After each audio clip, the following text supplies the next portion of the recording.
Hello everyone, welcome to the class. तो इस class में हम काउंटिंग के बारे में डिस्कस करेंगे।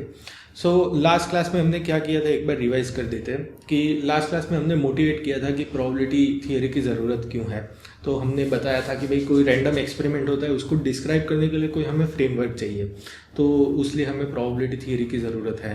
फिर हमने तीनों चीज़ों के बीच में प्रॉपर डिस्टिंक्शन बना दिया था और उनके कनेक्शन के बारे में भी बोला था कि भाई डेटा क्या होता है, डेटा और स्टैटिस्टिक कैसे रिलेट होता है, स्टैटिस्टिक और प्रोबेबिलिटी कैसे रिलेट होते हैं और प्रोबेबिलिटी को आप रियल वर्ल्ड में यूज़ कैसे कर सकते हो।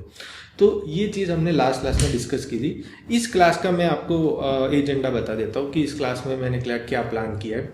इस क्लास में मैं आपको काउंटिंग के बारे में मोटिवेट करूँगा और उसको कनेक्ट करूँगा कि भाई प्रोबेबिलिटी पढ़ने से पहले काउंटिंग को डिस्कस करना ज़रूरत क्यों है। काउंटिंग एक तरीके से फंडामेंटल और फाउंडेशन है प्रोबेबिलिटी के लिए, राइट। तो उस चीज़ के बारे में मैं आपको मोटिवेट करूंगा और काउंटिंग का एक बहुत बेसिक प्रिंसिपल आपको इंट्रोड्यूस करूंगा जिसको मल्टीप्लिकेशन प्रिंसिपल भी बोलते हैं।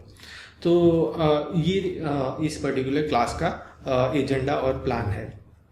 तो सबसे पहले मैं आपको बताता हूँ कि भाई प्रोबेबिलिटी मशीन लर्निंग में एक तरीके से डायरेक्टली और ऑब्वियसली कैसे इम्प्लीमेंट होती है। तो एक सिनारियो मैं आपको बताता हूँ कि जनरली आपने सुना होगा कि मशीन लर्निंग में क्लासीफायर मॉडल्स होते हैं। तो क्लासीफायर मशीन लर्निंग मॉडल्स क्या करते हैं कि आप उसको कुछ इनपुट दो और इनपुट को कुछ स्पेसिफिक क्लास में आपको उसका आउटपुट दे। जैसे कि मैंने कुछ टेक्स्ट दिया तो उसको स्पेसिफिक क्लास में कैटेगराइज करे, या फिर मैं कुछ बोला तो स्पीच भी इनपुट हो सकता है, स्पीच को कोई स्पेसिफिक क्लास में कैटेगराइज करे। इस पर्टिकुलर सिनारियो में मैंने इमेज ली है। तो सपोज आपने एज अ इमेज अपने क्लासीफायर मॉडल में इनपुट दी और आप एक्सपेक्ट करते हो कि इमेज को 3 क्लास में से कौन सा क्लास की वो इमेज है वो मशीन लर्निंग मॉडल बताए। तो सपोज आपके पास 3 क्लास है, डॉग, कैट एंड एलिफेंट। तो आप चाहते हो कि कोई भी इमेज है उनको 3 क्लास में क्लासीफाई करे आपका क्लासीफायर।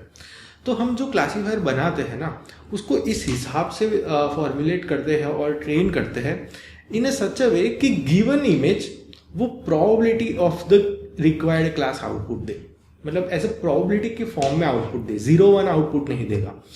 आप कोई इमेज दोगे और वो कितनी लाइकलीनेस है और कितने ज़्यादा चांसेस है कि वो इमेज डॉग की है, वो वैल्यू आउटपुट करेगा। सिमिलरली को इतने ज़्यादा चांसेस है कि वो वैल्यू कैट की है, सिमिलरली को इतने ज़्यादा चांसेस है कि वो वैल्यू एलिफेंट की है। तो हम मॉडल को ही इस तरीके से फॉर्मुलेट करते हैं कि वो एज ए प्रोबेबिलिटी ही आउटकम दे। तो ये एक तरीके से बहुत ही बेसिक और डायरेक्ट कनेक्शन हो गया कि मशीन लर्निंग में प्रोबेबिलिटी यूज़ कहाँ पे होता है और इसलिए प्रोबेबिलिटी फ्रेमवर्क पढ़ने की भी ज़रूरत है हमें। तो क्यों ऐसा करते हैं हम, ऐसा क्यों इंसिस्ट करते हैं कि मशीन लर्निंग मॉडल प्रोबेबिलिटी के फॉर्म में आउटपुट करे, वो सारी चीज़ें हम बाद में डिस्कस करेंगे। बट ये आपको एक तरीके से समझने के लिए कि भाई ये एक तरीके से डायरेक्ट इसका यूज़ हुआ प्रोबेबिलिटी थियरी का मशीन लर्निंग में, राइट। तो प्रोबेबिलिटी को मोटिवेट करने के बाद मैं आता हूँ काउंटिंग पे। तो भाई काउंटिंग की प्रोबेबिलिटी में ज़रूरत कहाँ पे पड़ी।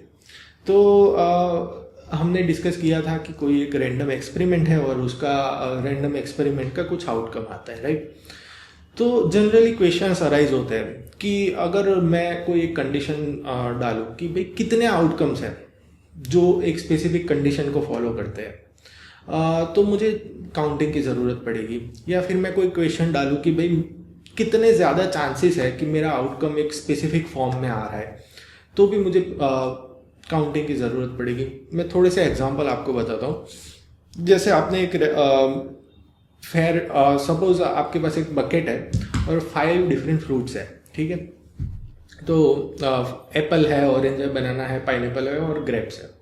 तो आप क्या करते हो कि कोई एक फ्रूट आप रेंडमली चूज करते हो विथ इक्वल चांसेस कि हर एक फ्रूट इक्वली पिकअप हो, उसकी चांसेस इक्वल है सपोज।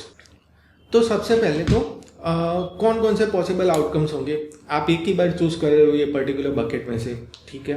तो या तो एप्पल होगा, या तो ऑरेंज होगा, या तो बनाना होगा, या तो पाइनएप्पल होगा, या तो ग्रेप्स होगा। एक ही फ्रूट होगा, बट 5 में से कोई भी एक हो सकता है। और मैंने ये भी बोल दिया कि भाई आप इक्वल लाइकलीनेस से चूज कर रहे हो, या सारे फ्रूट को इक्वल चांसेस है आउटकम में आने का, राइट। तो मैं आपको क्वेश्चन पूछता हूँ कि भाई व्हाट इज़ द चांस कि भाई आपने जो पिकअप किया वो फ्रूट बनाना होगा। तो बहुत ही सिंपल, आपके दिमाग में सिंपल और फर्स्ट थिंग क्या जाएगी कि भाई 5 फ्रूट है आपके पास, है ना, और सारे फ्रूट का आने का चांसेस और लाइकलीनेस सेम है। तो चांसेस और लाइकलीनेस ऑफ बनाना कमिंग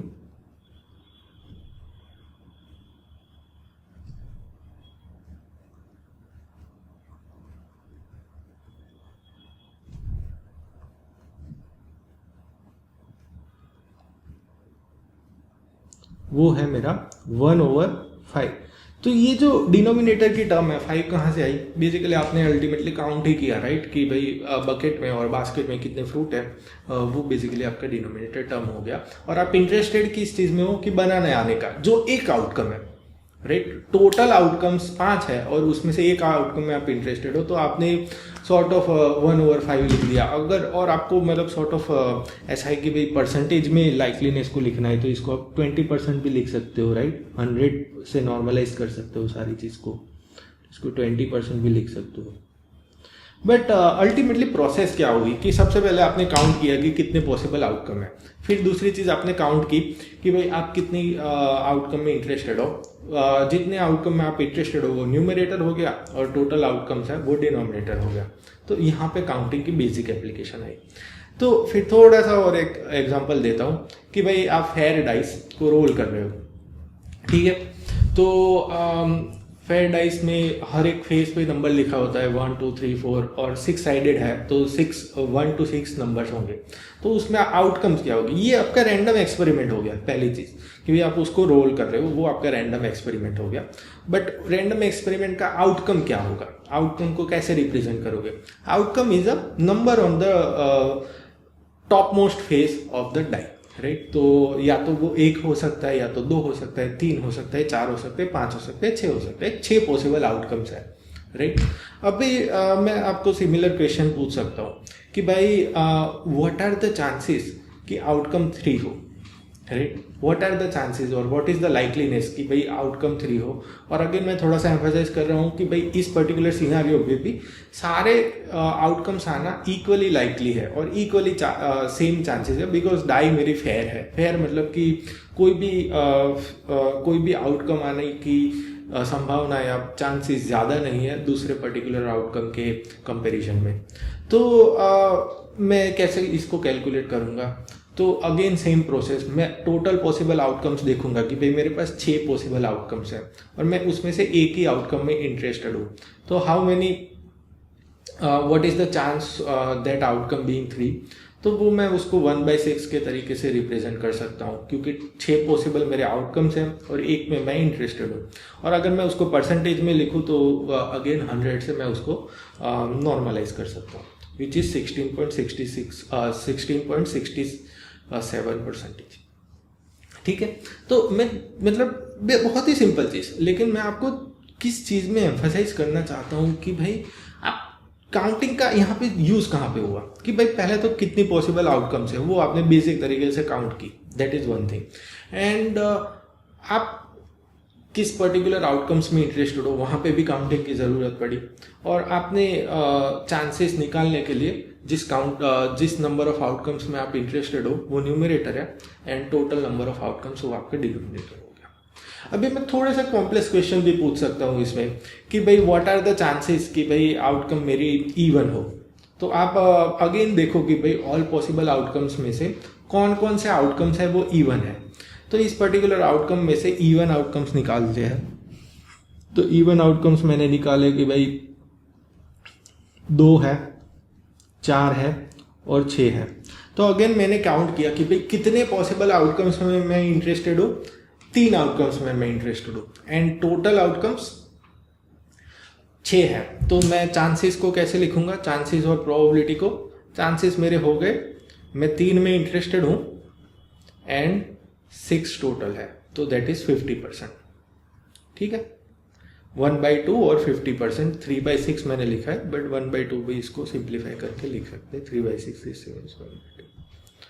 तो बहुत ही सिंपल है ना, बहुत ही सिंपल कि भाई आपने टोटल आउटकम्स निकाले, उसके लिए थोड़ा सा काउंटिंग की ज़रूरत पड़ी, और जितने आपको आउटकम्स में इंटरेस्ट है उसको भी आपको काउंट करना पड़ा, तो उसमें भी काउंटिंग की ज़रूरत पड़ी।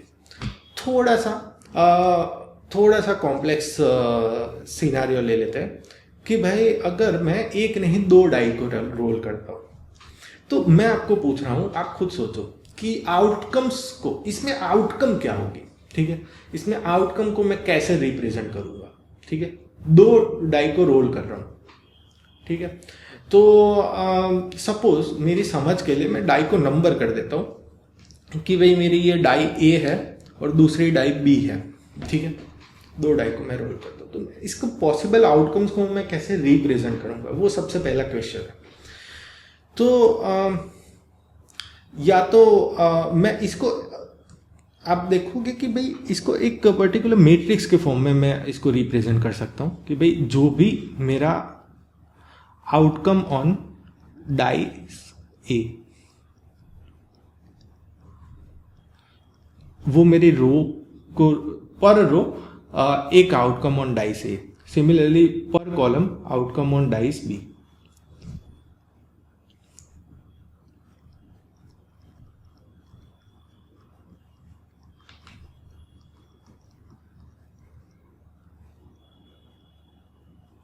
तो यहाँ पे एक चीज नोट करने की है कि भाई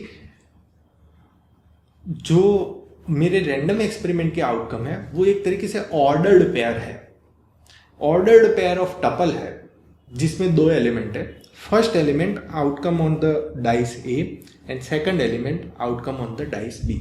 तो मैं इसको एज ए टपल गिन सकता हूँ, जैसे कि outcome on the dice A is 1 and outcome of the dice B is also 1. Outcome of the dice A is 1, outcome of the dice B is 2. Similarly, hopefully you got the idea, and I fill the remaining cells.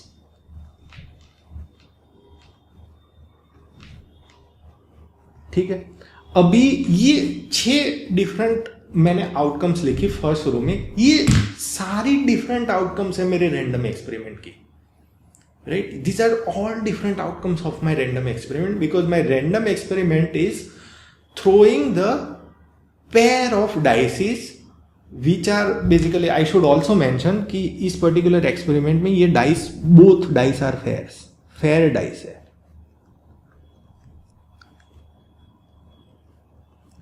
ठीक है।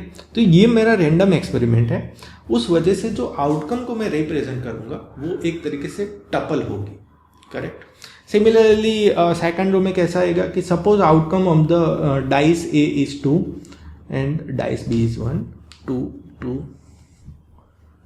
2 3 and 2 4 2 5 2 6।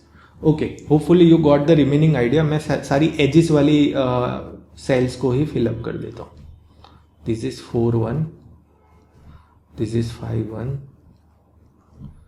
this is 6 1, 6 2, 6 3, 6 4, 6 5, 6 6, ठीक है। Similarly ये कैसे आएगा 3 6, 4 6 and 5 6। तो ये सारे डिफरेंट आउटकम्स है। ओके, बाकी सेल्स को मैंने फिलअप नहीं किया, but you can similarly understand it by the same way कि क्या पॉसिबल आउटकम्स होगी।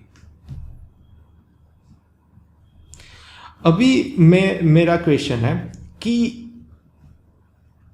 क्या ये आउटकम जो मैं यहां पे लिखा है कि भाई 2 4 that is this outcome and 4 2 जो आउटकम बेसिकली यहां पे आएगी, 4 2 यहां पे आएगी, तो 2 4 और 4 2 क्या दोनों सेम आउटकम है? ये मेरा क्वेश्चन है। तो मेरा रैंडम एक्सपेरिमेंट डाइस को डिस्टिंग्विश कर रहा है, डाइस ए है और डाइस बी है। तो अगर डाइस ए का आउटकम 2 है और बी का आउटकम 4 है, that is not same as the outcome when the dice A outcome is 4 and the dice B outcome is 2. So 2 4 and 4 2 are different outcomes in this particular scenario where the order matters. ये sequence है, you know. आप ऐसा भी सोच सकते हो कि एक ही डाई को दो बार आप थ्रो कर रहे हो। पहली बार जो थ्रो हो रहा है उसके आउटकम को मैं ए से रिप्रेजेंट कर रहा हूँ, दूसरी बार जो थ्रो हो रहा है उसके आउटकम को मैं बी से रिप्रेजेंट कर रहा हूँ। तो यहाँ पे ऑर्डर मैटर है, ऑर्डर मैटर करता है। इस वजह से ये दोनों जो आउटकम है वो दोनों ही डिफरेंट आउटकम है। तो मैंने एक तरीके से एन्यूमरेट कर लिया कि जितनी पॉसिबल आउटकम्स है, तो मैंने मतलब एक तरीके से मैट्रिक्स बना के ही आपको लिख दिया कि भाई 36 पॉसिबल आउटकम्स हुई इसमें। और अगेन मैं थोड़ा सा एम्फेसाइज करूंगा कि ऑर्डर मैटर कर रहा है आउटकम में, उस वजह से 36 आउटकम्स हुई है, राइट। ऑर्डर मैटर्स कर रहा है कि डाइस ए का आउटकम क्या है और डाइस बी का आउटकम क्या है, वो ऑर्डर मैटर कर रहा है, ठीक है। और हम डिस्टिंक्ट गिन रहे हो डाइस ए और डाइस बी को, राइट। सो अभी मैं पूछता हूँ कि ये मैंने पूरी पॉसिबल आउटकम्स मैंने लिख दिया। अभी मैं आपको पूछ रहा हूँ कि व्हाट इज़ द लाइकलीनेस और व्हाट इज़ द चांस कि मेरी आउटकम 2-5 आ रहा है। तो अगेन काउंटिंग की मेथड से क्या कि मैंने काउंटिंग की मेथड से जितनी भी पॉसिबल आउटकम्स है मैंने उसको एन्यूमरेट कर दिया।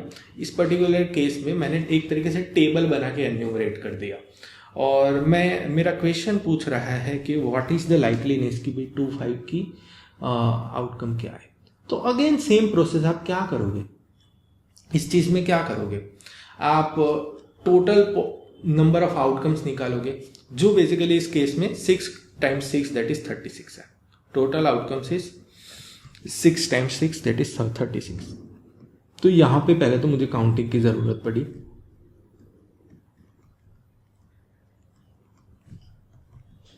और मैं कितनी आउटकम्स में इंटरेस्टेड हूँ, आई एम इंटरेस्टेड इन और we are interested in only 1 outcome, ठीक है।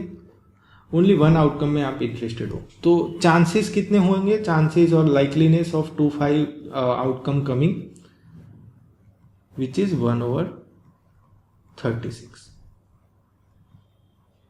अभी थोड़ा सा मैं इस पर्टिकुलर क्वेश्चन को अलग तरीके से भी फॉर्म कर सकता हूँ कि व्हाट आर द चांसेस कि मेरे एटलीस्ट 1 डाइस का आउटकम इवन हो, ठीक है। तो इस पर्टिकुलर केस में मैं एक आउटकम में इंटरेस्टेड नहीं हूं, but there are multiple outcomes. और मल्टीपल आउटकम्स में मैं आपको बोलूंगा कि भाई आप पहले तो गिनो कि कितने आउटकम्स है जिसमें एटलीस्ट 1 डाइस का आउटकम इवन है। तो उसको गिनने में आप कैसे गिनोगे, तो बेसिकली आप गिनो कि भाई इसमें है, ठीक है, ये सारे आउटकम्स में बेसिकली एटलीस्ट 1 डाई का आउटकम इवन है, ठीक है। सिमिलरली इसमें भी है, ठीक है। सिमिलरली आप इसमें भी लगा सकते हो, एटलीस्ट 1 डाइस का आउटकम इवन है। तो आप देख रहे हो कि भाई पहली कॉलम में से ऐसे 3 आउटकम आपको मिले, दूसरी कॉलम में से सारे आउटकम बेसिकली 6 के 6 आउटकम में आप इंटरेस्टेड हो, तीसरी कॉलम में अगेन 3, चौथी कॉलम में आप अगेन 6 के 6 आउटकम में इंटरेस्टेड हो। तो ऐसे गिनो कि कितने आउटकम्स में आप इंटरेस्टेड हो।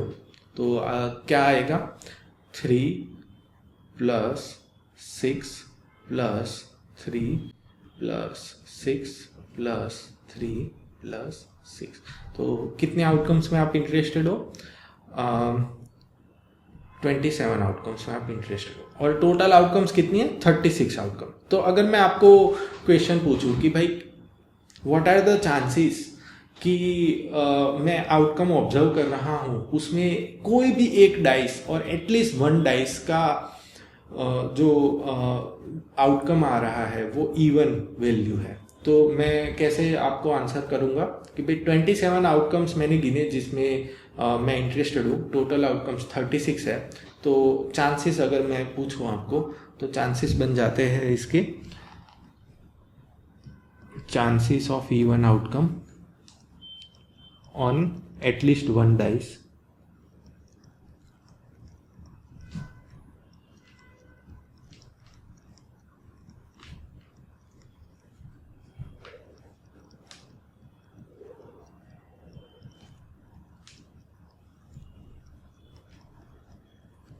which is 27 जो number of outcomes I am interested in, and total number of outcomes कितने 36, तो ये चांसेस हो गए मेरे, ठीक है।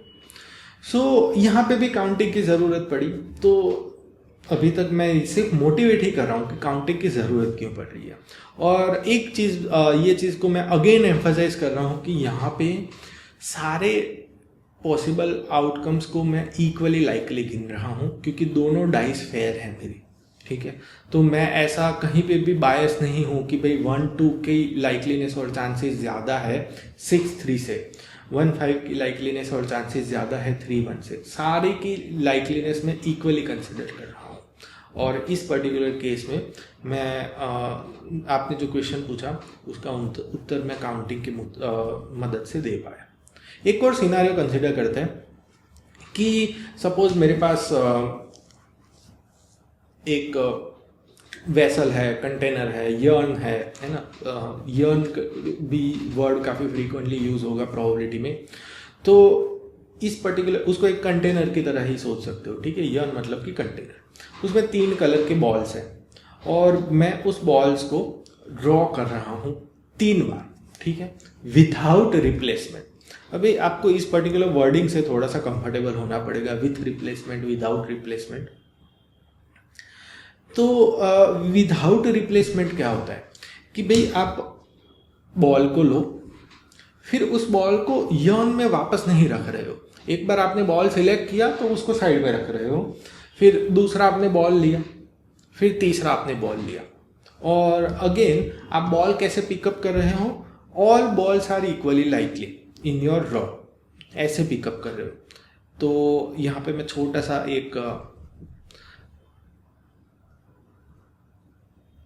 लिख देता हूं कि ये इक्वली लाइकली है, ठीक है। तो जब आप बॉल को पिकअप कर रहे हो, रेंडमली आप एक बॉल को पिकअप कर रहे हो, बट सारे बॉल आने के चांसेस इक्वल है। फिर जो बॉल आया उसको साइड में रख रहे हो, उसको वापस से अंदर नहीं रख रहे हो। अगर वापस से अंदर रख रहे हो तो वो विथ रिप्लेसमेंट हो गया, बट आप उसको वापस से अंदर नहीं रखो, उसको साइड में रख रहे हो। और अभी बचे यर्न में बॉल्स 2, तो दोनों में से दोनों को इक्वली लाइकली कोई भी दूसरा बॉल उठाऊंगा और अगेन उसको साइड में रखूंगा। तो ये एक प्रोसेस है जिसको आप विदाउट रिप्लेसमेंट बोल सकते हो। विदाउट रिप्लेसमेंट हो गया। फिर कई बार वर्ड यूज होता है कि भाई विदाउट रिपीटेशन, वो भी वर्ड कई बार यूज कर देते हैं। तो ये वर्ड से आपको कंफर्टेबल होना पड़ेगा कि भाई आप अगर उसको वापस से रख रहे हो तो लोग उसको बोला जाएगा विथ रिप्लेसमेंट, बट आप अगर उसको वापस से नहीं रख रहे हो तो उसको विदाउट रिप्लेसमेंट बोलेंगे। तो एक्सपेरिमेंट क्लियर हो गया। यर्न है, कोई भी बॉल को रैंडमली मैं पिकअप कर रहा हूँ, सारे बॉल इक्वली लाइकली है जो भी यर्न में है, और वो जो बॉल आया उसको मैं साइड में रख रहा हूँ, ठीक है, उसको वापस से कंटेनर में नहीं रख रहा हूँ। फिर दूसरा मैं ड्रॉ कर रहा हूँ और दोनों बॉल इक्वली लाइकली है, तो कोई भी एक बॉल रैंडमली चूज कर रहा हूँ और जो आउटकम है उसको साइड में, और तीसरा एक ही बॉल बचा उसको पिकअप करके भी वापस से रख रहा हूँ। तो मेरा आउटकम क्या हुआ इस पर्टिकुलर एक्सपेरिमेंट में, मैं आपको बताना चाहूँगा। तो अब थोड़ा सोचो आउटकम क्या होता है इस पर्टिकुलर रैंडम एक्सपेरिमेंट का। आपको क्लियर होना चाहिए हर एक रैंडम एक्सपेरिमेंट का आउटकम क्या होता है, तो प्रोबेबिलिटी थियरी में क्लैरिटी आएगी आपकी। तो यहाँ पे आउटकम क्या होगा कि फर्स्ट ड्रॉ का आउटकम, सेकंड ड्रॉ का आउटकम एंड थर्ड ड्रॉ का आउटकम।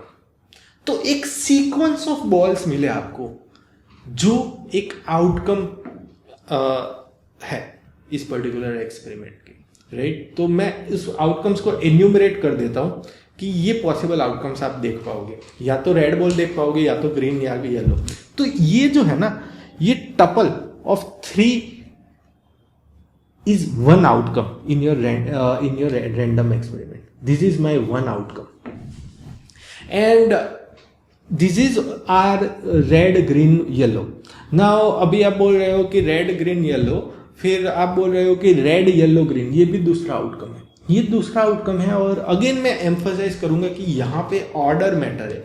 आपको आउटकम में क्या मिल रहा है, सीक्वेंस ऑफ बॉल्स। तो आप सीक्वेंस वर्ड को थोड़ा सा एम्फसाइज करके समझिए कि भाई सीक्वेंस का मतलब ही यही हुआ कि भाई वहाँ पे ऑर्डर मैटर कर रहा है। और आगे जाके हम दूसरी चीज़ों को भी काउंट करेंगे जहाँ पे सीक्वेंस मैटर नहीं करती है। तो ये चीज़ यहाँ पे आपको क्लियर कर देना चाहता हूँ कि भाई जो आउटकम है वहाँ पे सीक्वेंस मैटर है। ठीक है। तो जो आउटकम आ रही है, अगर दो आपके पास अलग अलग आउटकम्स है, अब ये 6 की 6 आउटकम में देखोगे ना तो 3 ही बॉल है, रेड ग्रीन और येलो, है ना, एक एक बार आ रहे हैं, बट सारों की सीक्वेंस अलग अलग है। तो बिकॉज सीक्वेंस अलग अलग है, मैं उसको डिफरेंट आउटकम कंसिडर कर रहा हूँ। यहाँ पे ऑर्डर मैटर कर रहा है। मैं पहली बार ड्रॉ किया, वो पहला बॉल हो गया मेरा, दूसरी बार ड्रॉ किया, वो दूसरा बॉल हो गया मेरी सीक्वेंस का, तीसरी बार ड्रॉ किया, वो मेरा तीसरा बॉल ड्रॉ। ये डिफरेंट आउटकम है, ठीक है। यहाँ पे सीक्वेंस मैटर करती है। एंड कैसे मैं ड्रॉ कर रहा हूँ आपको मैंने बता ही दिया कि भाई all balls which are there in the container are equally likely to come. तो मैं रैंडमली बॉल को चूज करके मैं बाहर रख रहा हूँ, ठीक है। तो अभी मैं आपको अभी पहले तो एक चीज़ की भाई आपको दिमाग में आया होगा कि आपने ये पॉसिबल आउटकम्स की सीक्वेंसेस कैसे निकाल के दे दी। मैं आपको अभी नहीं समझाऊंगा, आगे जाके हम उसकी प्रॉपर थियोरी पढ़ रहे हैं। बट पहले तो आपको पॉसिबल आउटकम्स निकालने में भी एक आपको काउंटिंग की ज़रूरत तो पड़ी ना, ठीक है। ये आप थोड़ा सा सोच के देखोगे भाई, इसके अलावा कोई भी सीक्वेंस पॉसिबल नहीं होगी इसमें, ठीक है। ये मैंने 6 सीक्वेंस लिखी है, इसके अलावा कोई भी पॉसिबल सीक्वेंस नहीं होगी। और वहाँ पे पहले तो काउंटिंग की ज़रूरत पड़ी कि पहले कितनी सीक्वेंस आ रही है। अभी मैं आपको कोई और क्वेश्चन पूछ रहा हूँ कि भाई ऐसी कितनी सीक्वेंसेस है जिसमें जो सेकंड बॉल मैंने ड्रॉ किया है ना वो रेड हो। तो अगेन मुझे काउंटिंग की ज़रूरत पड़ी कि भाई पहले तो गिनो कि कितनी पॉसिबल सीक्वेंसेस है, और उसमें भी गिनो कि भाई कितनी सीक्वेंसेस है जिसमें सेकंड बॉल रेड है। तो सेकंड बॉल रेड वाली सीक्वेंस तो ये है, बहुत ही बढ़िया, दूसरी ये है, बहुत ही बढ़िया। तो ऐसी 2 सीक्वेंस है। तो यहाँ पे अगेन काउंटिंग की ज़रूरत पड़ी, ठीक है। तो कोई आपको पूछे ये क्वेश्चन कि व्हाट इज द लाइकलीनेस और व्हाट इज द चांस कि भाई आपके एक्सपेरिमेंट में सेकंड बॉल रेड आ रहा है, तो आप कैसे लिखोगे कि भाई टोटल पॉसिबल आउटकम्स जो मेरी 6 है वो डिनोमिनेटर में जाएगी। तो इसमें मैं लिख देता हूं कि चांसेस ऑफ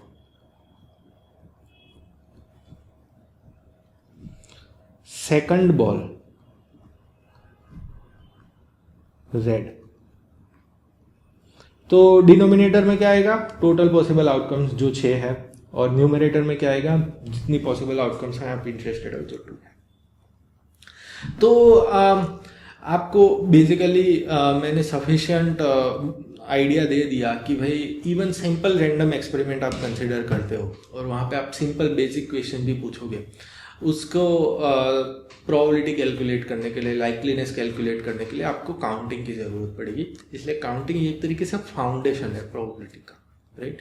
अगर आप और इसमें एक चीज़ मैं आपको एम्फसाइज करके बोलना चाहूँगा कि ये सारे सिनारियो कंसिडर किए ना हमने, वहाँ पे हमने किया कि भाई all possible outcomes are equally likely. ये बहुत ही ज़रूरी है, ये अजम्पशन है, तभी हम काउंटिंग की मदद से हमने चांसेस और लाइकलीनेस निकाली। अगर ऐसा हुआ कि भाई कोई आउटकम के ज़्यादा चांसेस है और ज़्यादा लाइकलीनेस है, तो हम काउंटिंग की मदद से फाइनल प्रोबेबिलिटी और फाइनल आंसर नहीं निकाल पाएंगे। तो ये अजम्पशन काफ़ी ज़रूरी है। सारे एग्जांपल मैंने डिस्कस किया, मैंने एक्सप्लिसिटली थोड़ा सा एम्फसाइज किया कि भाई इक्वली लाइकली सारे आउटकम्स हैं, इसमें भी मैंने एम्फसाइज किया था। फिर जितने भी एग्जांपल्स मैंने कंसिडर किए, ये फेयर डाइस है, सारे आउटकम्स इक्वली लाइकली है। तो उस सिनारियो में काउंटिंग प्रिंसिपल से आप इजीली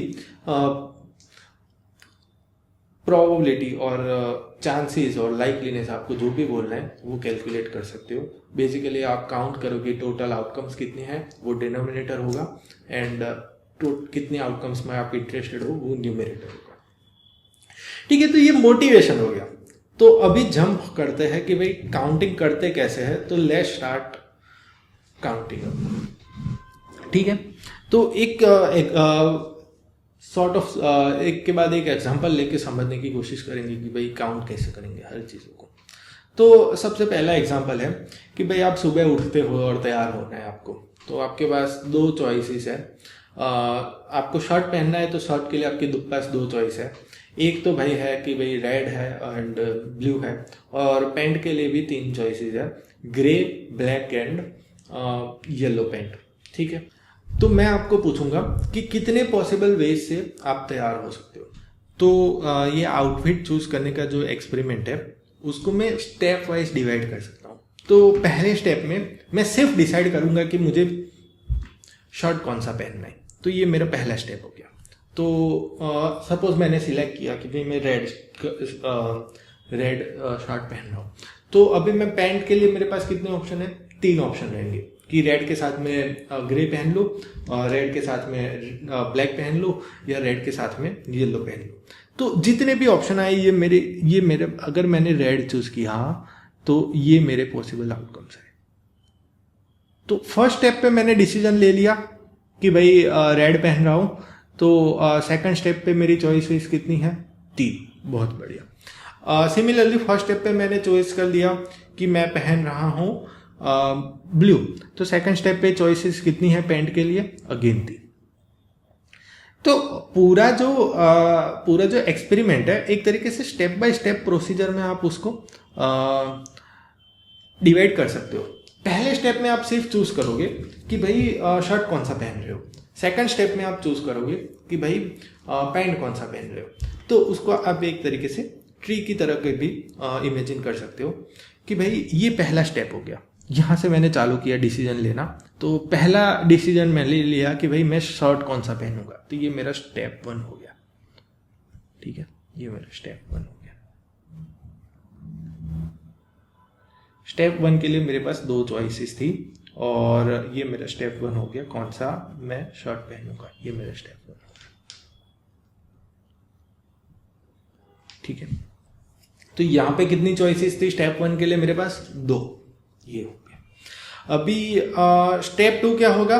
तो स्टेप 2 ये जो डॉटेड लाइन है उसके नेक्स्ट वाला जो डिसीजन लिया, स्टेप 2 नेक्स्ट वाला डिसीजन क्या लेंगे आप?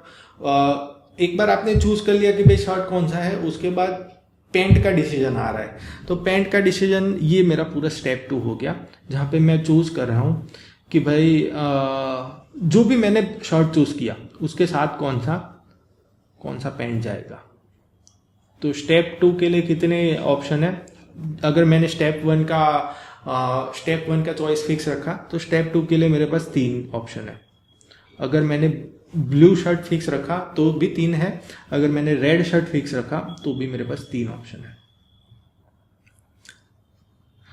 तो इरिस्पेक्टिव ऑफ मैंने फर्स्ट स्टेप में क्या चूज किया, स्टेप 2 के लिए मेरे पास हमेशा 3 ऑप्शन रहेंगे, राइट।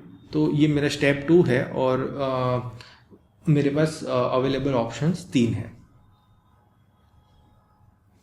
एंड थोड़ा सा अगेन एक बार एम्फसाइज करूंगा कि मैंने पहले स्टेप में क्या चूज किया डजंट मैटर, सेकंड स्टेप में हमेशा ही मेरे पास 3 अलग अलग ऑप्शन होंगे।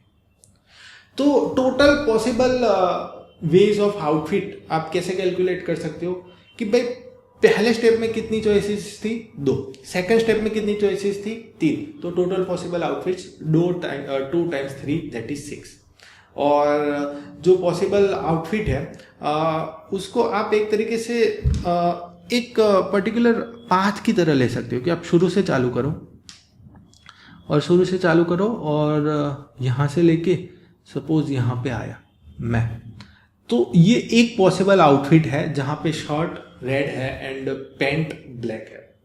तो ये एक पर्टिकुलर ट्री स्ट्रक्चर है और आगे जाके जब आप ट्री पढ़ोगे तब आपको क्लियर होगा कि जो बिगिनिंग पॉइंट होता है उसको रूट बोलते हैं और जो एंडिंग पॉइंट होता है उसको आप लीफ बोलते हो। तो ये सारी लीफ हो गए यहाँ के, इसके आगे आपका ट्री बढ़ नहीं रहा है, उस वजह से ये सारे लीफ हो गए। तो जो भी लीफ है ना, एक आउटफिट और एक आउटकम को रिप्रेजेंट कर रहा है। यहाँ पे जो भी लीफ है वो एक आउटकम को रिप्रेजेंट कर रहा है। तो जो आउटकम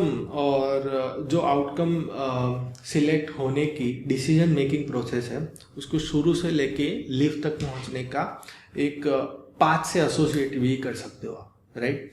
तो उस पाथ में पहले ये पर्टिकुलर आप सिर्फ अगर ये पाथ देखो, सपोज ये कलर का, मैं कलर थोड़ा सा चेंज कर देता हूँ। सपोज आपने ये ग्रे कलर का पाथ देखा, ठीक है। आई गेस थोड़ा सा दूसरा कलर लेना पड़ेगा। सपोज रेड कलर का पाथ देखा, सपोज ये पाथ आपने ऑब्जर्व किया। तो ये पाथ जो है वो आउटकम जो आ रही है red shirt and black pant, वो आने की डिसीजन मेकिंग प्रोसेस है उसको यूनिकली रिप्रेजेंट कर रहा है कि भाई सबसे पहले आपने रेड शर्ट चूज किया, फिर आपने पैंट चूज किया। तो path corresponds to the unique steps in the decision making process that you two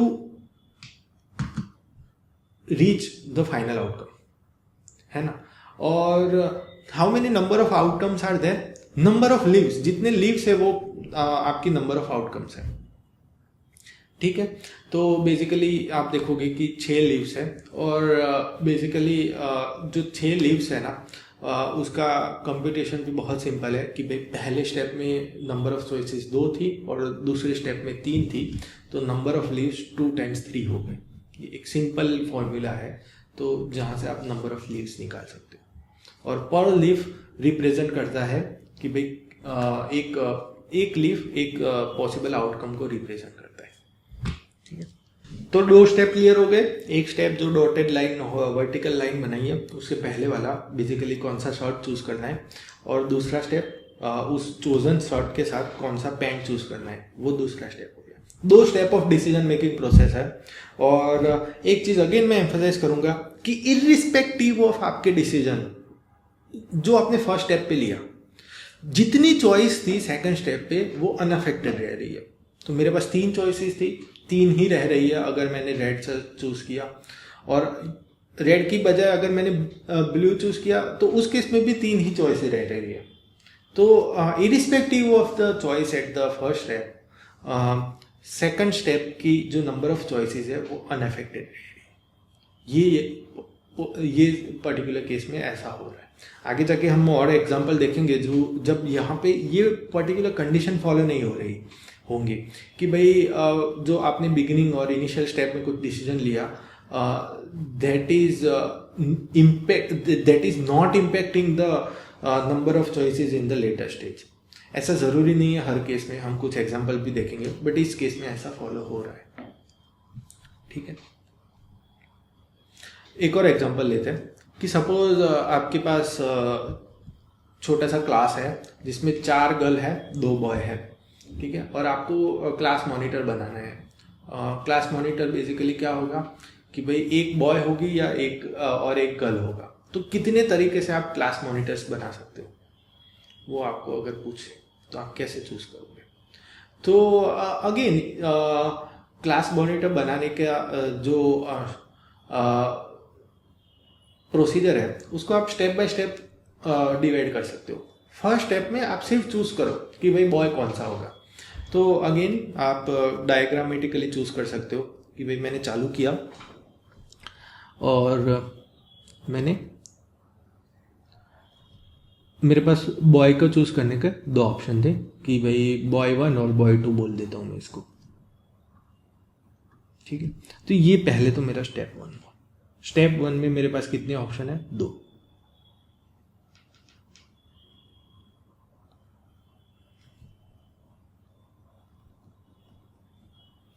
similarly step 2 में हमारे पास कितने ऑप्शन रहेंगे?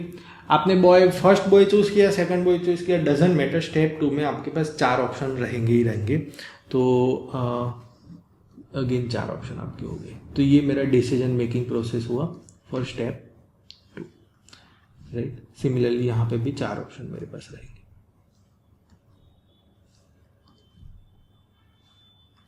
तो अगेन थोड़ा सा एम्फसाइज करूंगा कि ये एक तरीके से इसको ट्री की तरह रिप्रेजेंट कर सकते हो, और अगर गर्ल को नाम देना चाहता हूँ तो मैं ऐसा पैर भी चूज कर सकता हूँ, boy 1 girl 1, boy 1 girl 2,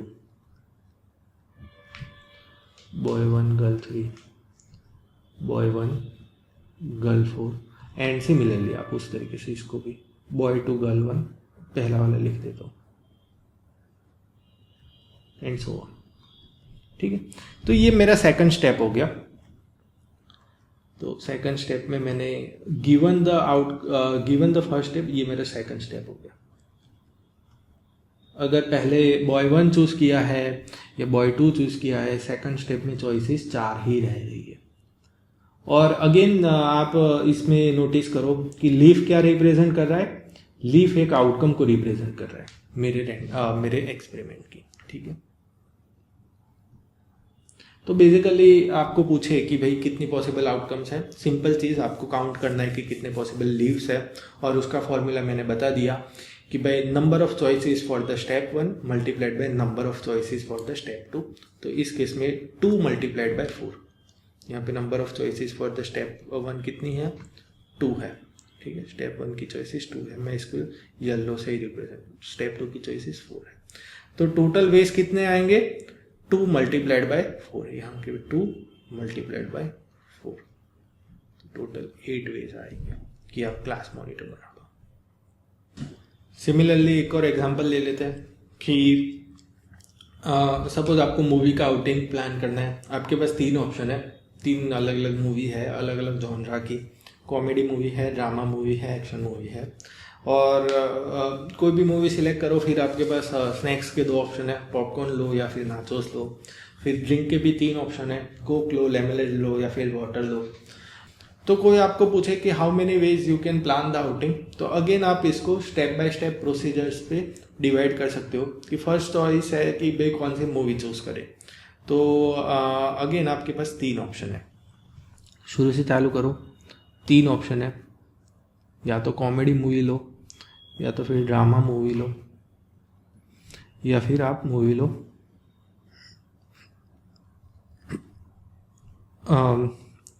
action movie लो। ठीक है, फिर आप स्नैक के लिए क्या ऑप्शन है, कोई भी मूवी ली। तो यहाँ पे ये आपका पहला तो स्टेप 1 हो गया। ठीक है, जहाँ पे आपकी 3 चॉइसेस थी। पूरी डिसीजन मेकिंग प्रोसेस को स्टेप बाय स्टेप डिवाइड कर दो, सिंपल। ये हमारा स्टेप 1 हो गया, और चॉइसेस कितनी थी, मेरी 3 है फॉर स्टेप 1। ठीक है, मैं इसको 3 यहाँ पे लिख देता हूँ। ठीक है, अभी दूसरा है कि भाई आपने जो भी मूवी सिलेक्ट की, इरिस्पेक्टिव ऑफ दैट आपके पास स्नैक के कितने ऑप्शन है, 2 और बना दो। तो ये मेरा डिसीजन मेकिंग प्रोसेस दूसरा हो गया कि मैं कौन सा स्नैक चूज कर रहा हूँ with the movie that I have chosen in the step 1। तो स्टेप 2 मेरा ये है कि जो भी मूवी सिलेक्ट की, ये स्टेप 2 मेरा हो गया।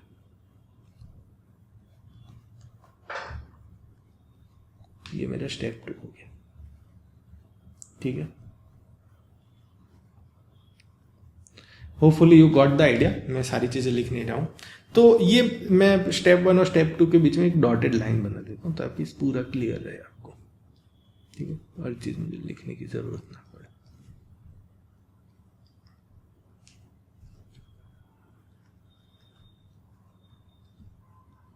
और अगेन स्टेप 3 में आप क्या करोगे कि भाई स्टेप 3 के लिए जो भी आपने combination of movie and snack choose किए, बेवरेजेस के लिए इरिस्पेक्टिव ऑफ दैट आपके पास 3 और ऑप्शन है। तो सबसे लेफ्ट मोस्ट वाला मेरा हो गया स्टेप 1 चॉइस, जिसमें मेरे पास 3 ऑप्शन है। मिडल वाला हो गया स्टेप 2, जहाँ पे मैं चूज कर रहा हूँ स्नैक, जहाँ पे मेरे पास 2 ऑप्शन है।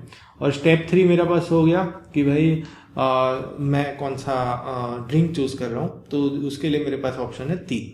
तो यहाँ से मेरे पास 3 अलग अलग ऑप्शन हो गए। ठीक है, मैं पूरा लिखने नहीं जाऊंगा बिकॉज इट इज स्लाइड पूरी भर जाएगी, बट आपको थोड़ा सा आइडिया आ गया। तो कहने का मतलब है कि जो आउटकम्स है आप उसको डिसीजन मेकिंग प्रोसेस में जो ट्री बना उसके लीव से रिप्रेजेंट कर सकते हो। और अल्टीमेटली पूरा प्रॉब्लम रिड्यूस क्या हो गया कि आप कितने लीव्स बन रहे हैं उसको काउंट करो, वो वहां पे पूरा प्रॉब्लम रिड्यूस हो गया। तो आपको कितने स्टेप्स में डिसीजन लेना पड़ा। फर्स्ट स्टेप में आपने आपके पास 3 चॉइस थी, सेकंड स्टेप में 3 चॉइस थी, और सिमिलरली थर्ड स्टेप में भी आपके पास 3 चॉइस थी। ये मेरा थर्ड स्टेप है। ठीक है,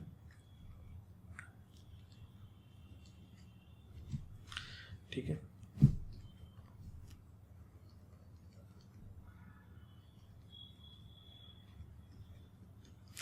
तो how many leaves are there in this tree, कोई आपको पूछे तो इस पर्टिकुलर ट्री के लीव्स कितने होंगे, 3 × 3 × 2, वो हमारे लीव्स होंगे।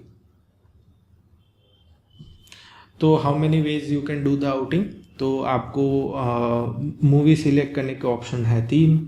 फिर आपको स्नैक चूज़ करने के ऑप्शन है 2, फिर आपको ड्रिंक चूज़ करने का ऑप्शन है 3। सो दैट्स अगेन आपको एक चीज़ को मैं एम्फसाइज करूँगा कि आपने अर्लियर स्टेप्स में जो भी डिसीजन लिए, या तो कॉमेडी मूवी सिलेक्ट की, ड्रामा मूवी सिलेक्ट की, एक्शन मूवी सिलेक्ट की, कोई it is not impacting the possible choices in the next stage. That is most important thing to remember. तो फर्स्ट स्टेप में कोई भी आपने मूवी चूज़ की, सेकंड स्टेप पे आपके पास 2 ऑप्शन रहेंगे ही रहेंगे।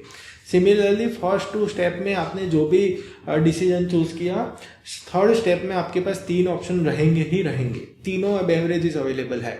आपने फर्स्ट 2 स्टेप में कोई भी आपने डिसीजन लिया, कोई भी मूवी चूज करने का और कोई भी स्नैक खाने का कोई भी डिसीजन लिया, बट थर्ड स्टेप में आपके पास 3 ऑप्शन रहेंगे ही रहेंगे बेवरेज के लिए। तो this is very important thing to emphasize कि भाई जो आपके पास चॉइसेस है at a certain stage is not changing with respect to the choices that you do in the earlier step. That is most important.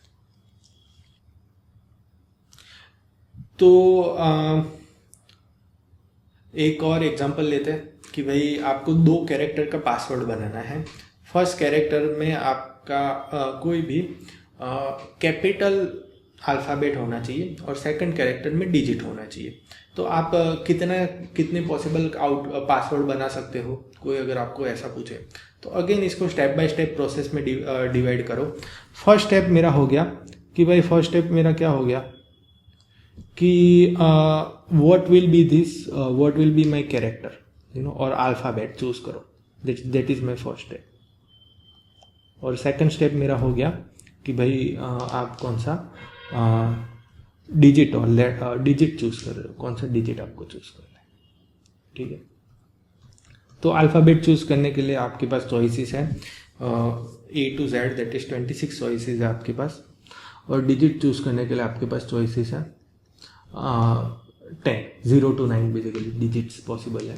तो how many ways you can form of password? 260 ways, 260 password ways है।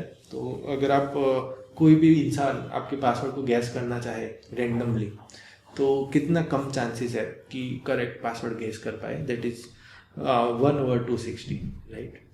तो सो यहाँ पे how many passwords you can form? 26 multiplied by 10, that is 1।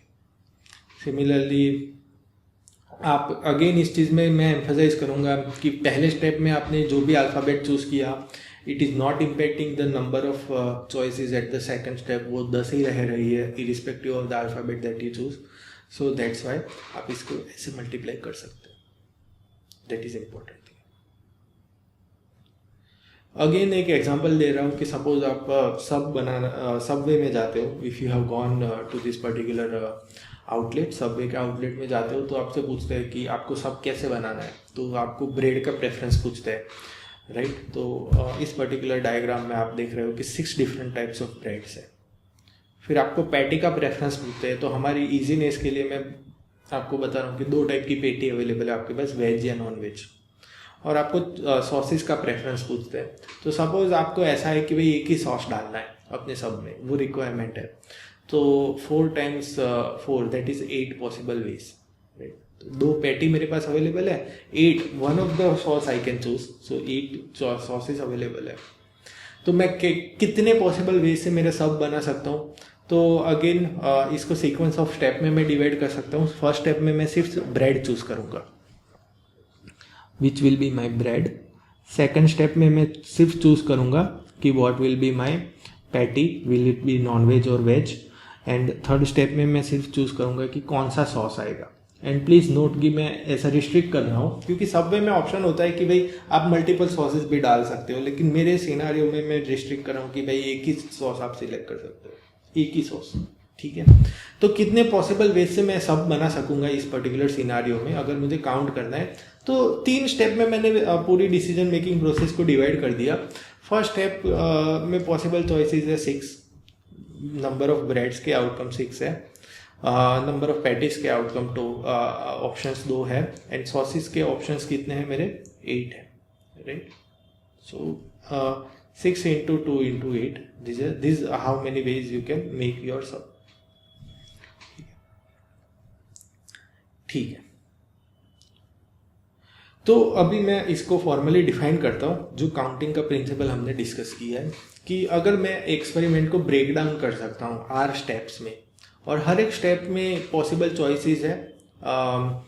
First step में possible choice है N1, second step में N2, third step में N3 and last step में NR, and this steps are independent of other steps. ठीक है, अभी मैंने formally बताया नहीं है कि भाई what do I actually mean by independent, but you can think of it in that way कि भाई जो चॉइसेस है at a certain stage is not impacted by the choices that you have done in the earlier stage.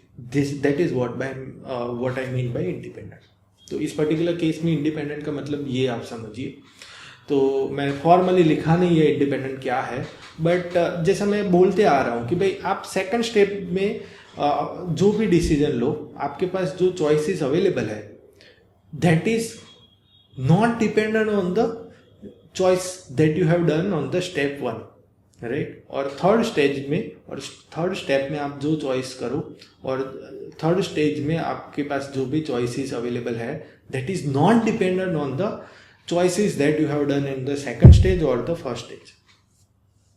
तो उस case में आप कह सकते हो कि choices of the each stages और each steps are independent of each other।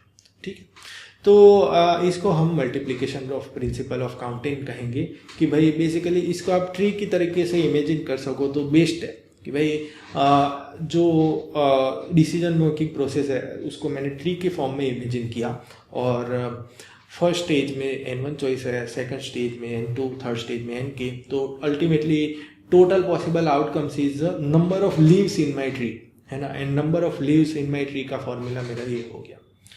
Important चीज रिमेंबर करने के लिए है कि भाई the number of choices on a certain stage is not dependent on the choices that you have done on the earlier stage। that is important thing to remember। ठीक है, तो ये मल्टीप्लिकेशन प्रिंसिपल हो गया कि टोटल आउटकम्स मैं इस formula से आपको दे सकूंगा। तो अभी एक एग्जांपल लेते हैं कि आपको कंप्यूटर में इमेज कैसे रिप्रेजेंट होती है आपको पता होगा कि जनरली इमेज की रिजोल्यूशन बड़ी होती है, एटलीस्ट 256 इंटू 256 होती है जनरली सारी इमेजेस की रिजोल्यूशन।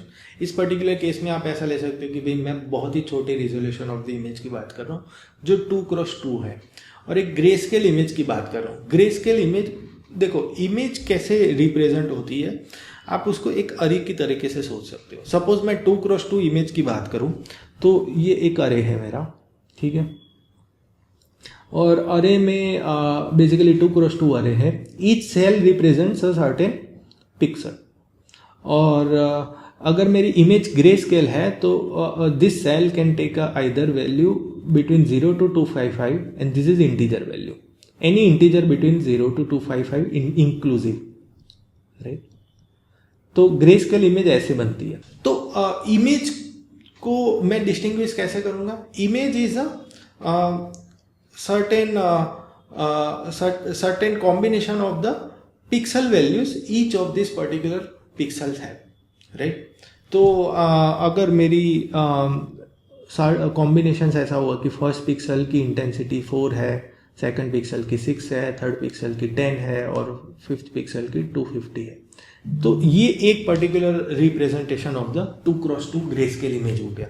सिमिलरली दूसरा रिप्रेजेंटेशन ऐसा होगा कि भाई फर्स्ट पिक्सल की 120 है, प्लीज नोट कि ये इंटीजर वैल्यूज ही होंगे,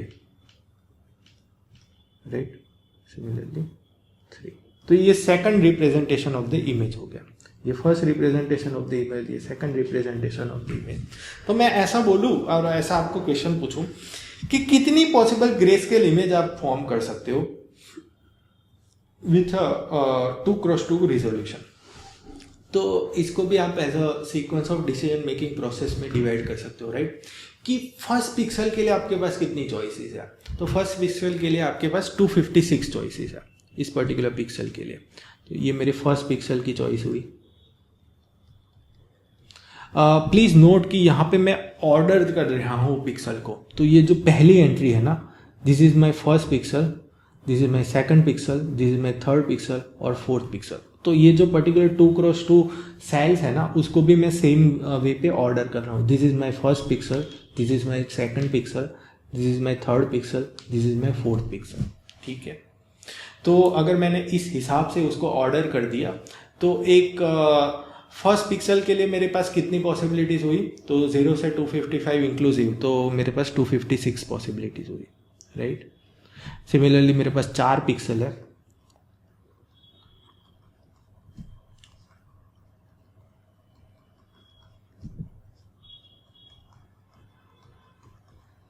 राइट। फर्स्ट पिक्सल के लिए मेरे पास 256 पॉसिबिलिटीज़ है, सेकंड के लिए भी 256 है, थर्ड के लिए भी 256 है, फोर्थ के लिए भी 256 है। ठीक है, तो total grey scale images that you can form you with a 2x2 resolution is 256 to the power, आप देखो 256 कितनी बार मल्टीप्लाई हो चुका है। मल्टीप्लिकेशन प्रिंसिपल आप सिंपली लगा सकते हो, राइट, क्योंकि फर्स्ट पिक्सल की आपने जो इंटेंसिटी चूज की, irrespective of that second pixel के लिए आपके पास 256 चॉइसेस है ही। ठीक है, तो अगेन आप कितनी इमेजेस ऐसे फॉर्म कर सकते हो, 256 टू द पावर 4। ठीक है, थोड़ा सा कॉम्प्लेक्स एग्जांपल देता हूँ कि भाई ग्रे स्केल इमेज की जगह अगर आपके पास कलर इमेज है, तो थोड़ा सा मैं आपको बैकग्राउंड समझा देना चाहता हूँ कि भाई कलर इमेज को आप रिप्रेजेंट कैसे कर सकते हो। अगर आपके पास 3x3 कलर इमेज है, ठीक है, तो कलर इमेजेस को आप रिप्रेजेंट कैसे कर सकते हो कि 3 डिफरेंट चैनल होती है। जैसे ग्रे स्केल इमेज में एक ही चैनल थी पर पिक्सल, मतलब एक ही चैनल थी और एक पिक्सल एक पर्टिकुलर सेल से एसोसिएटेड था। यहाँ पे जो एक पिक्सल है ना, वो 3 डिफरेंट वैल्यू से एसोसिएटेड है। The value on the red channel, the value on the green channel and the value on the blue channel. तो इसको RGB चैनल्स कहते हैं। तो अल्टीमेटली अगर मेरी इमेज का रिजोल्यूशन 3 है तो मेरे पास ऐसे आप ऐसा कह सकते हो कि भाई मेरे पास ऐसे 3 डिफरेंट चैनल्स होंगे। First is let's say red channels 3x3,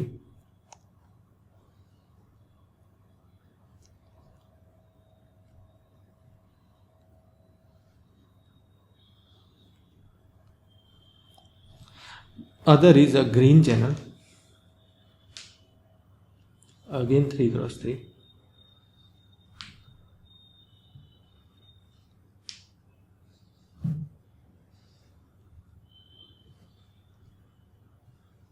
and again is a blue channel, it is also 3x3.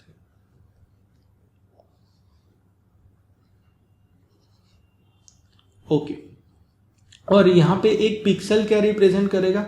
Pixel is a tuples indicating the values corresponding to red channel, green channel and blue channel. तो suppose मैं pixel की बात करूँ, suppose 2 pixel, तो 2 pixel एक tuples को represent करेगा, जो ये पर्टिकुलर वैल्यू है, ये पर्टिकुलर वैल्यू है एंड ये पर्टिकुलर वैल्यू। तो अ certain pixel is represented by tuple where first element of the tuple is representing the value on the red channel, second element of the tuple represent the value on the green channel, third element of the tuple the value on the blue channel.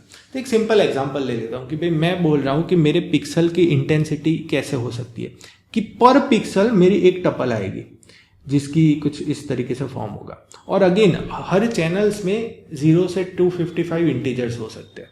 तो पर pixel को मैं ऐसे represent कर सकूंगा कि 120, 130 and 242, ये मेरा एक पिक्सल का रिप्रेजेंटेशन हुआ। 130, 37, 220, तो ये मेरा दूसरे पिक्सल का रिप्रेजेंटेशन। तो ये मैंने अलग अलग पिक्सल के रिप्रेजेंटेशन बताए, राइट। ये जो टपल पहले मैंने बताया था ना, ये पूरी इमेज का रिप्रेजेंटेशन था, बट अभी मैं एक टपल बना रहा हूं पर पिक्सल, ठीक है। तो मेरे पास इसको मैं 2 स्टेजेस में डिवाइड कर सकता। अभी मैं पूछ रहा हूं कि आपके कितनी पॉसिबल इमेजेस बना सकते हो, how many possible images that could be form. तो अभी मैं आपको स्टेप बाय स्टेप प्रोसेस आपको बता सकता हूं कि पहले तो मैं आपको सिंपल क्वेश्चन पूछता हूं सीधा इमेज का नहीं पूछता हूँ, मैं आपको सिंपल क्वेश्चन पूछता हूँ कि भाई हाउ मेनी वेज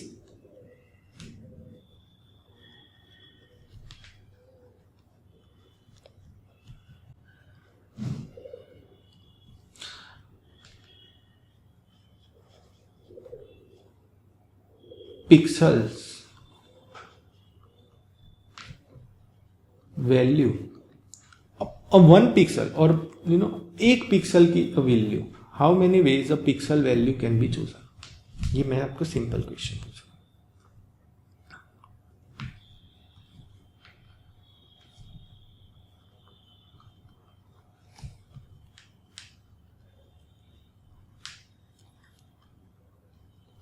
ठीक है, तो अगेन मैंने बताया कि भाई एक पिक्सल एक टपल को रिप्रेजेंट करेगा और टपल में 3 एंट्री होंगी, हर एक एंट्रीज 0 से 255 इंक्लूसिव इंटीजर ले सकती है। तो इसको मैं स्टेप बाय स्टेप प्रोसेस में डिवाइड करूंगा। तो मैं क्या करूंगा कि भाई रेड चैनल की वैल्यू, ग्रीन चैनल की वैल्यू एंड ब्लू चैनल की वैल्यू, राइट। और सेम वैसे रेड चैनल की वैल्यू के लिए कितने ऑप्शन है मेरे पास, 256, ग्रीन चैनल की वैल्यू के लिए 256, ब्लू चैनल की वैल्यू के लिए 256। तो कितना हो गया मेरा टोटल 256 टू द पावर 3। तो इतनी पॉसिबल वैल्यूज मेरे एक पिक्सल ले सकता है, इतनी पॉसिबल डिफरेंट वैल्यूज मेरा एक पिक्सल ले सकता है।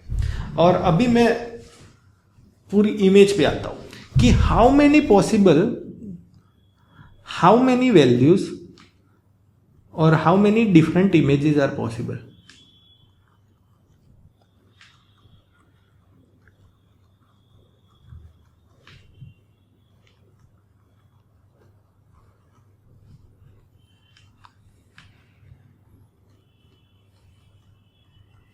तो एक इमेज को पहले तो आप कैसे रिप्रेजेंट करोगे, तो एक इमेज को आप टपल के अंदर टपल रिप्रेजेंट करनी पड़ेगी, राइट। तो बेसिकली आपके पास कितने पिक्सल्स है पहले तो ये जान लेते हैं कि भाई आपके पास 9 पिक्सल है।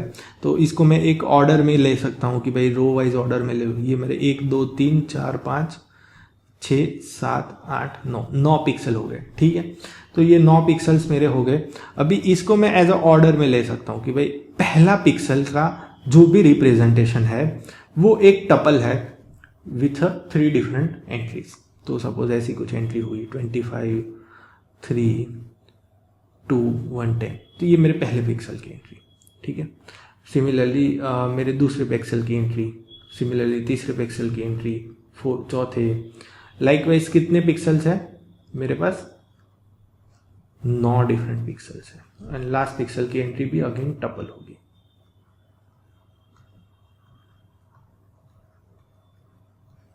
तो इमेज बनाने के प्रोसीजर को भी मैं स्टेप बाय स्टेप में डिकम्पोज कर सकता हूँ। तो पहले तो मैंने क्या किया कि फर्स्ट पिक्सल की वैल्यू चूज की, फिर सेकंड की, थर्ड की, फोर्थ की, राइट, लाइकवाइज।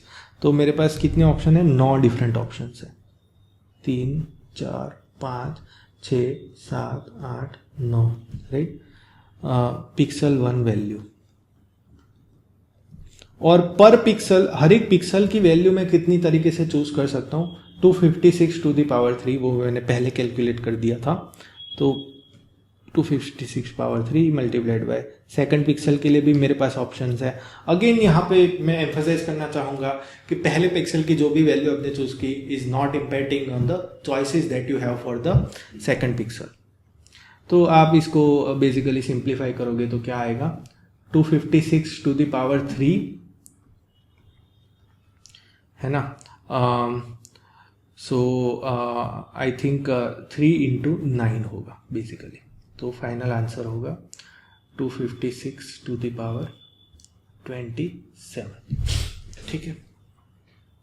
तो इस तरीके से आप उसको कैलकुलेट कर सकते हो। तो अगेन मैंने मल्टीप्लिकेशन प्रिंसिपल ही लगाया है। मैंने जितनी भी चॉइसेस थी उसको मैंने स्टेप बाय स्टेप में डिकम्पोज कर दिया। फर्स्ट स्टेप में मेरे पास कितनी चॉइस है, सेकंड स्टेप में मेरे पास कितनी चॉइसेस है, और फाइनल आउटकम क्या है।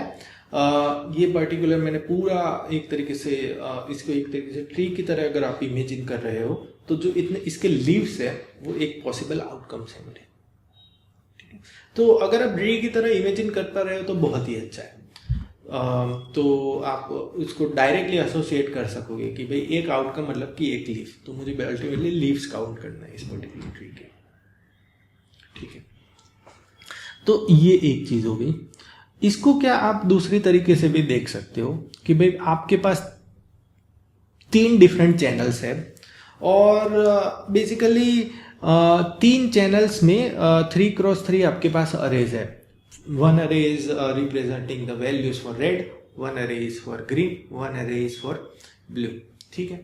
तो अल्टीमेटली आप पूरी इमेज को एक पूरे कॉन्फ़िगरेशन से एसोसिएट कर सकते हो कि भाई एक इस पर्टिकुलर रेड अरे की क्या कॉन्फ़िगरेशन होगी, फिर इस पर्टिकुलर ब्लू अरे की क्या कॉन्फ़िगरेशन होगी और ग्रीन अरे की क्या कॉन्फ़िगरेशन होगी। पर सेल में मेरे पास चॉइस है 256।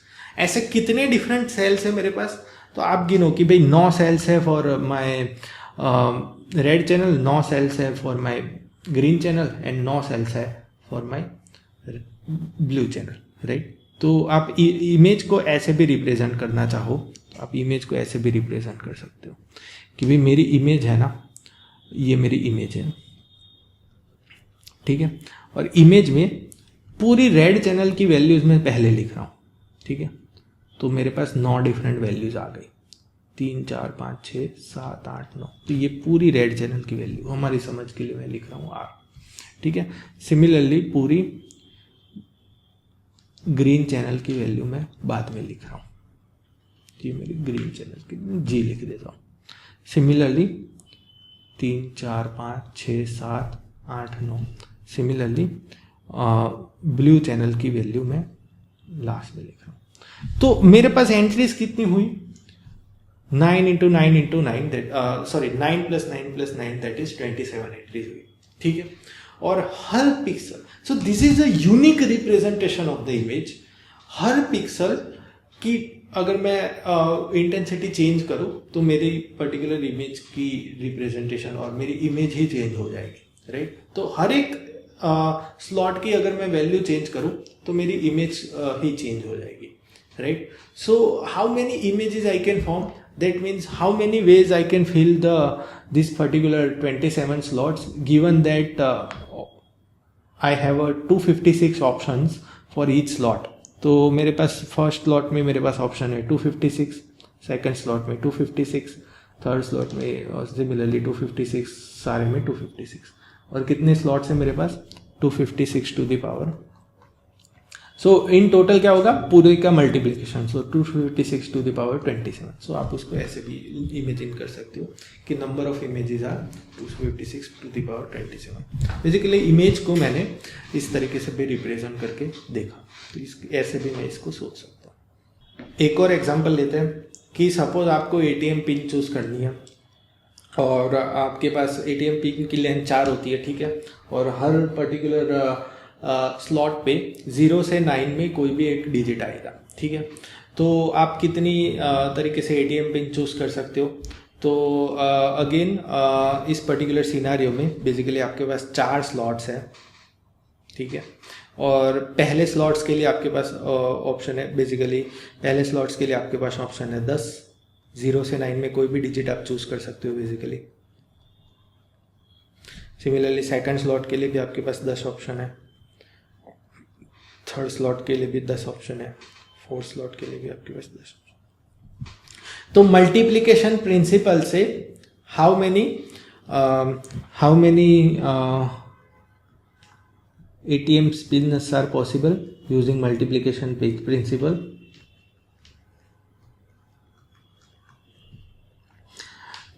दस into 10 into 10 that is 10 to the power 4।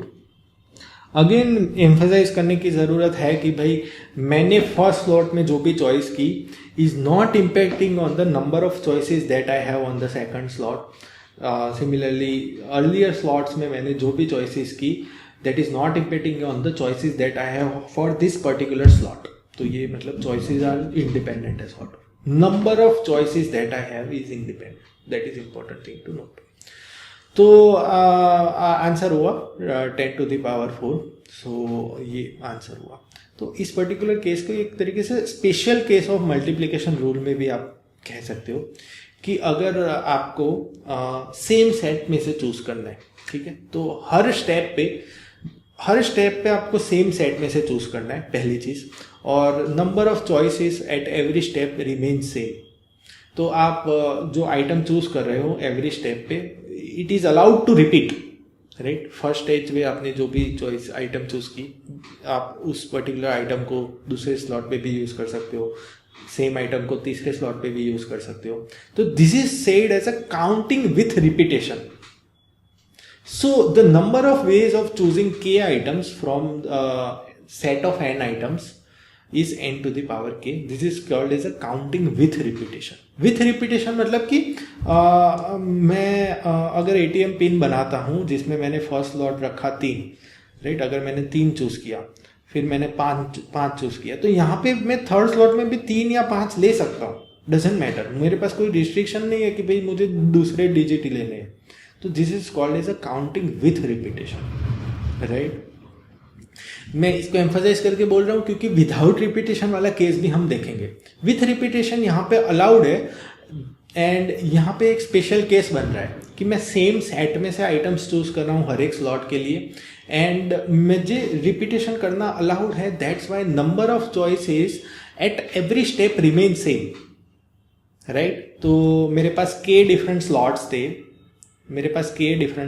इस पर्टिकुलर केस में K4 है, तो K डिफरेंट स्लॉट्स है और मेरे पास आइटम्स है 10। तो total number of ways I can, total number of outcomes बन जाती है 10⁴ हियर। और इसमें भी आप ऐसे ही सोच सकते हो कि मेरे पास K स्लॉट्स है, हर स्लॉट में n चॉइसेस है, सेम सेट से वैल्यू आ रही है, ऐसा आप इमेजिन कर सकते हो। तो फर्स्ट स्लॉट में n पॉसिबल चॉइसेस है, irrespective of the choice at the first stage. Second slot में भी n चॉइस है, थर्ड स्लॉट में भी n चॉइस है, राइट। ऐसे n k स्लॉट्स है आपके पास। तो final outcomes n into n k times. So final ways of number of ways to choose is n⁴k। ये कह सकते हैं कि काउंटिंग विथ रिपीटेशन, ओके, इसको काउंटिंग विथ रिपीटेशन कहते हैं। वो जो स्पेशल केस है मल्टीप्लिकेशन रूल का, कि हर स्टेप पे चॉइसेस n रह रही है, आप अलाउ कर रहे हो जो आइटम्स आपने सिलेक्ट किए उसको रिपीट होने का। हम नेक्स्ट क्लास में काउंटिंग विदाउट रिप्लेसमेंट और विदाउट रिपीटेशन उस पर्टिकुलर सिनारियो को भी डिस्कस करेंगे, ठीक है। तो ये रिपीटेशन वर्ड आप थोड़ा सा क्लियर रखिए अपने दिमाग में, ये थोड़ा सा एम्फसाइज करेंगे, ठीक है। सो एक बार रिकैप कर लेते इस लेक्चर में। तो मैंने मोटिवेट किया बेसिकली काउंटिंग को, कि काउंटिंग करते क्यों है, ज़रूरत क्यों है, उसको प्रोबेबिलिटी थियरी से रिलेट करने की कोशिश की। और मैंने एक स्पेशल कंडीशन बताई कि भाई जब भी सारी आउटकम्स इक्वली लाइकली है उस सिनारियो में विथ काउंटिंग टेक्निक हम प्रोबेबिलिटी और चांसेस कैलकुलेट कर सकते हैं। तो वहाँ पे काउंटिंग की एक तरीके से ज़रूरत पड़ती है प्रोबेबिलिटी में। और हमने एक काउंटिंग का बेसिक प्रिंसिपल डिस्कस किया जो मल्टीप्लिकेशन प्रिंसिपल है। So thank you very much for watching this lecture. See you in the next lecture.